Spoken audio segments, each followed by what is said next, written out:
Welcome to this new idea, this new thing about doing Totts videos, where we talk to some of the players about life, about rugby, and about where they've come from. For the last 12 months, crikey, what a year it's been for you. Got up 100 caps. Yeah, don't know how I managed that, to be fair. Because you're a very good player, that's why. Debut for Hampshire, cap number 993. Is that the number, was it? It was indeed. Yeah, absolutely fantastic. That's the post-war cap. Player of the year. Yeah, didn't really see that coming. And now, vice captain of the first team. Another thing, didn't see coming.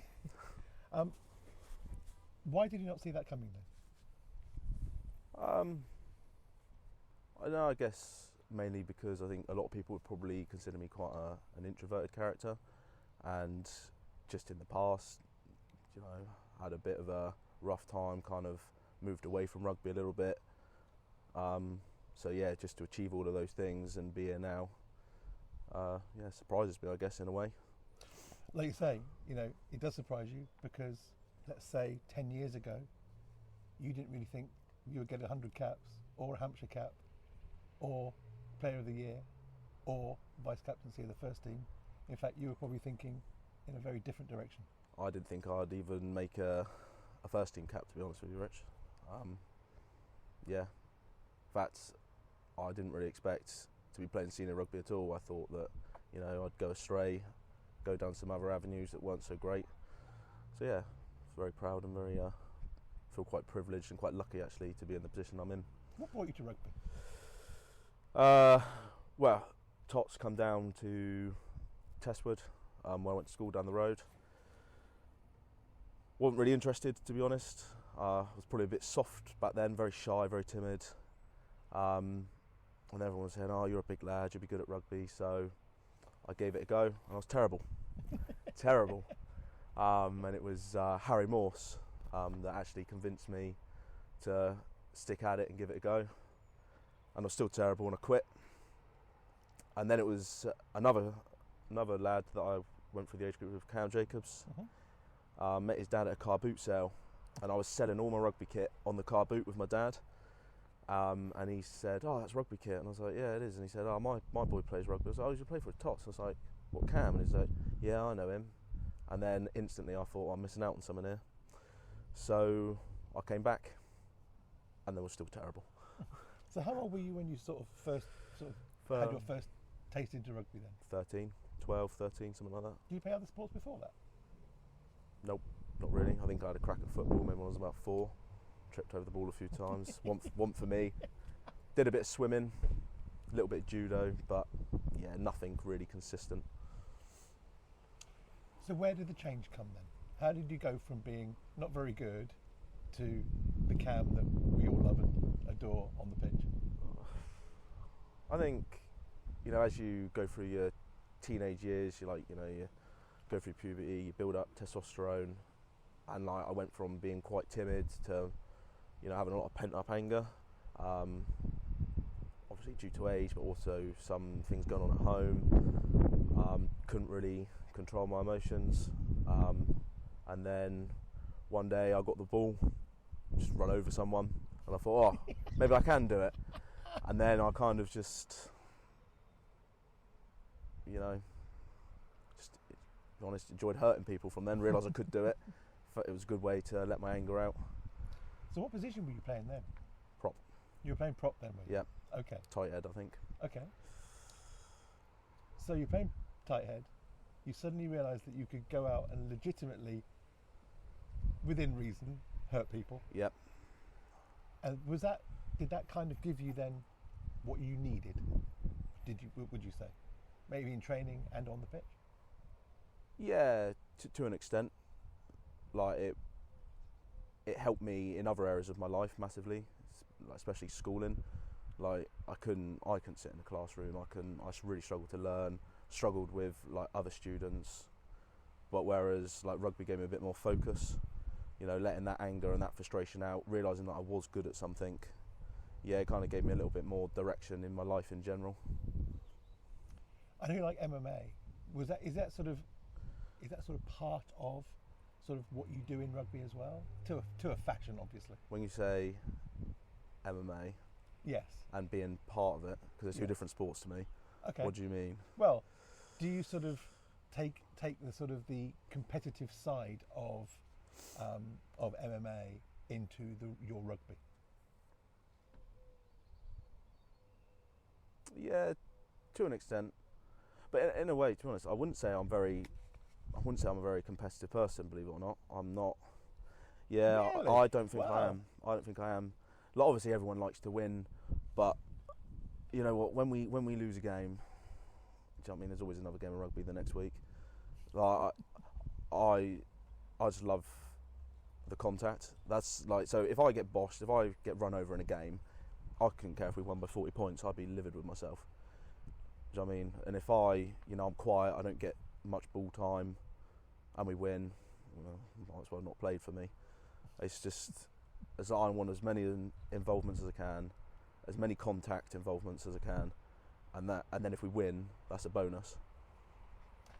So, what happened then at Totts when you were 18 and you came back again? You said you weren't very good. Who took you under their wing to say, "Look, Cam, there is a rugby player in there somewhere. Let's get him out"? I almost don't want to say names because there's so many. Like Jeff, Julie Gale, and Dave Webb, they coached me right from a young age and really brought me back into it. Nick Penny, Wayne Housen, Jeff Rawlins in the Colts setup, Gav Hart when he was coaching here, he really, took me on his wing and brought me through. Guys like Paul Searle and Ray Hall, you know what I mean, all the old boys, and Chippy always telling me like, you can do it, like there is a player there. Didn't really believe him back then, but yeah, do you know what I mean, there's so many names.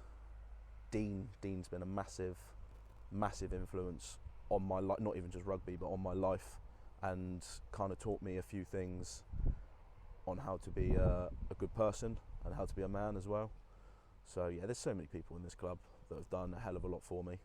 So yeah, I'm probably forgotten loads of people. So This last 12 months especially, I would say, you've turned into an absolute mountain of the team, regardless of where you play. So you've started as a prop, yep, but you've played back row, you've played 8, yep, you've played 7 and 6 yeah, 7-1 and fun, 5 and 4 yeah, and 1. yep. That's quite a lot of the scrum there. Which do you Yeah. prefer? Which is your optimum position? Which is the position that you think, this is my spot? Loose head. Okay. Do you like playing the other positions? Yeah, I'm not opposed to playing any. It's whatever helps the team out, really. If the team needs me to play in the row, then I'll play in the row. You know, if Nick wants to go back off to Australia again, I'll play 8 if I have to. Yeah, but no, I see myself as a loose head. I feel like I offer the most at loose head.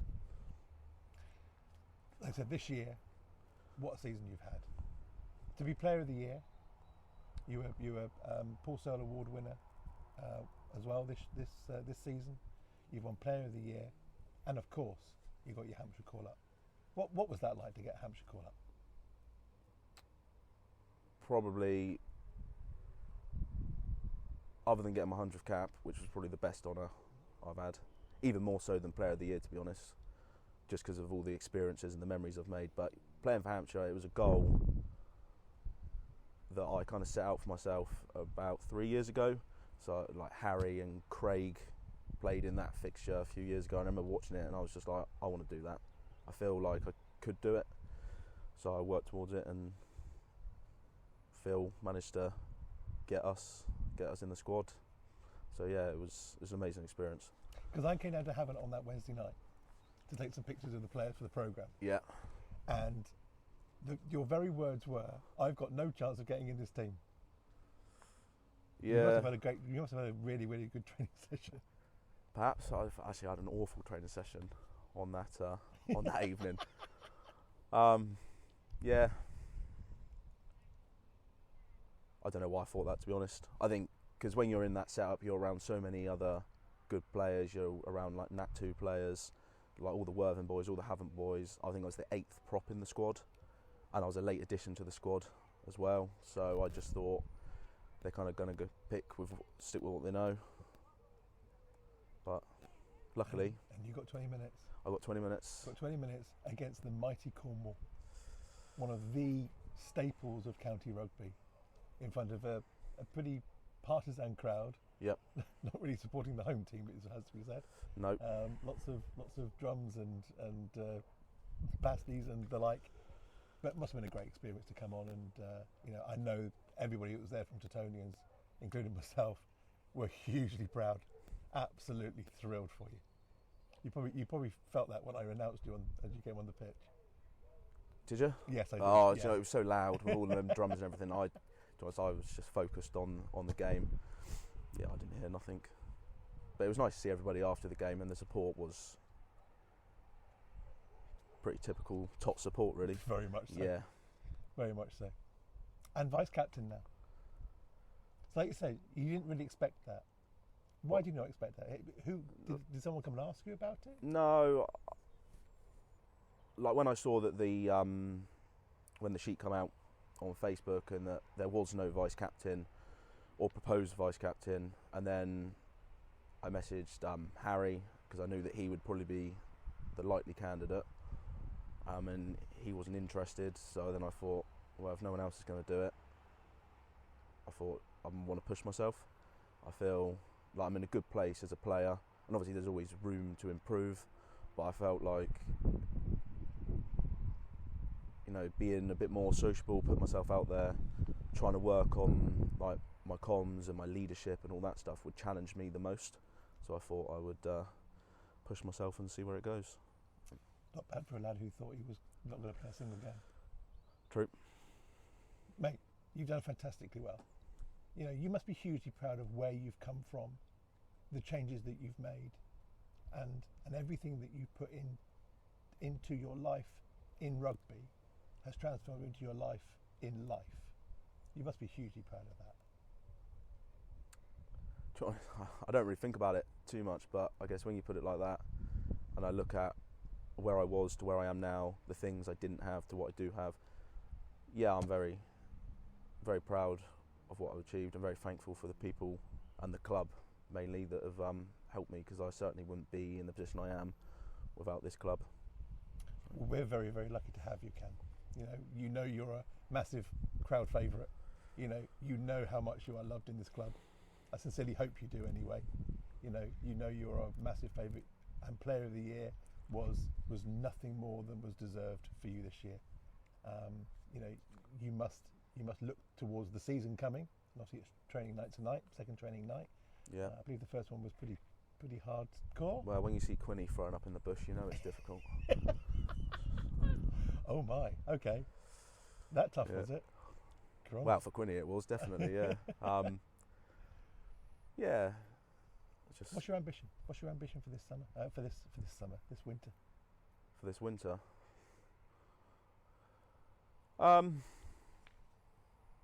Because you passed quite a few milestones last year. Yeah.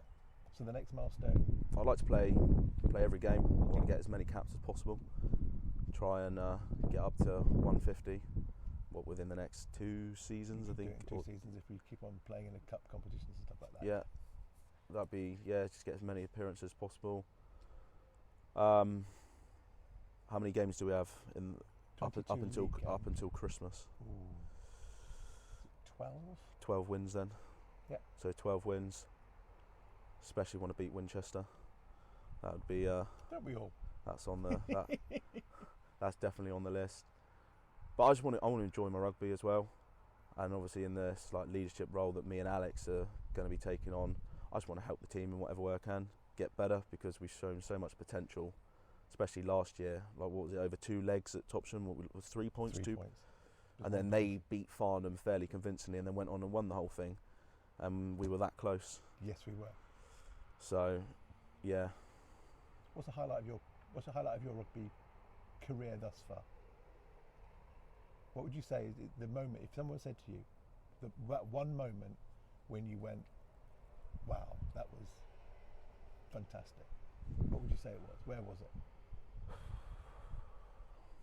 It'd have to be that Topsham game.